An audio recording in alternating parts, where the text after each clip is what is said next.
بھی نہیں ہے، نہ ہی ان کا کوئی حقیقی وجود ہے، محض یہ ایک تصوراتی خاکہ ہے، تم نے ایک شکل گھڑ لی اور اسے تم سمجھی بیٹھے ہو کہ یہ خدا بن گیا ہے۔ یہ کچھ بھی نہیں ہے جناب، کچھ بھی نہیں ہے۔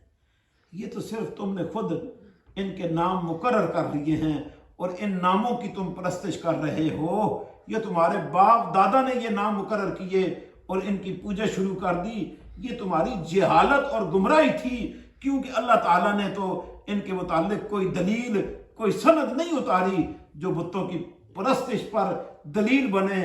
حکم تو صرف اللہ کا ہی ہے، حکم صرف اللہ کا ہے، اس لیے کہ عبادت کا اصل مستحق وہی ہے، کل کائنات کے جملہ امور کا مالک وہی ہے۔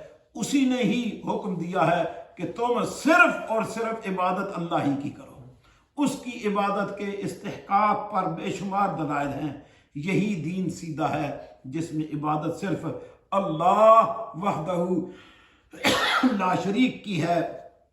صراط مستقیم ہی دین اسلام ہے، کیونکہ اس میں ٹیڑھا پن نہیں ہے۔ لیکن آپ لوگ ابھی تک نہیں جانتے کہ دین ٹیڑھا کون سا ہے اور دین سیدھا کون سا ہے۔ یاد رکھو، اصول کے اعتبار سے دین اسلام تمام ادیان پر حاوی ہے، لیکن اس بات کو اکثر لوگ جانتے نہیں ہیں۔ اللہ پاک ہمیں قرآن کریم کا فہم عطا فرمائے اور اس پر عمل کی توفیق عطا فرمائے۔